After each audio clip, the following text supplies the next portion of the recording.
ஓம் சக்தி. சேலம் மாவட்டம் இளம்பிள்ளை ஏகாபுரத்தை சார்ந்த கோவிந்தராஜ் அனுஷியா தம்பதிகள் திருமணமாகி 4 ஆண்டுகள் குழந்தை பேர் இல்லாமல் நம்ம சேலத்து மகமாயை தேடி வந்து 3 அமாவாசை கும்பப்படையில் பிரசாதம் வாங்கி சாப்பிட்டு அதே மாதமே அம்மா கருவை தக்க வச்சிருக்காங்க. தற்சமயம் 7வது மாதம் கருத்தங்க இருக்குன்னு சொல்லி நம்ம ஆலயத்தில் வளைகாப்பு வைபவம் நடத்திக்கிட்டாங்க. இந்த குழந்தை உடல் ஆரோக்கியத்தோடு வளர்ந்து இந்த சேலத்து மகமாய் சுக பிரசவத்தை ஈடெடுத்து கொடுக்குன்னு நான் வேண்டிக்கிறேன். இந்த வீடியோ பார்க்கின்ற பக்த கோடி பெருமக்களாகி நீங்களும் வேண்டிக்கங்க.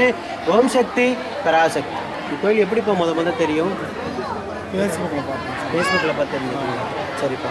4 ஆண்டுகளுக்கு பிறகு நீங்கள் நம்பிக்கையோடு வந்து 3வது மாதமே அம்மா கருவை தக்க வச்சு நிலையான சந்தோஷத்தை நீங்கள் உயிர் உள்ள வரைக்கும் மறக்க முடியாத சந்தோஷத்தை அம்மா கொடுத்துருக்காங்க.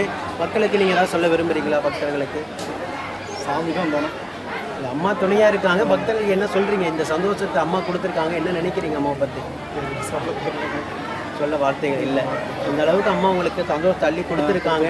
விரல்ல வரைக்கும் மறக்க முடியாத நிலையான சந்தோஷத்தை அம்மா கொடுத்துருக்காங்க.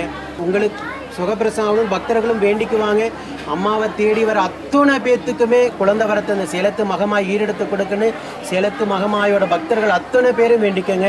உங்களுக்காக தான் நித்தம் அம்மா கிட்ட நாங்கள் கால்கடக்க காத்திருந்த அம்மா உன்னை தேடி வர பக்தர்கள் கும்பப்படையில் பிரசாதமாக இருக்கட்டும், பச்சைப்பயிறு பிரசாதமாக இருக்கட்டும், வாங்கி சாப்பிட்ற பக்தர்களுக்கு பாவக்கணக்கை வேறறுத்து இல்லங்காமல் குழந்தை பேரை கொடுந்தா நித்தம் அவளுக்கு பூஜை செய்துட்ருக்கோம்.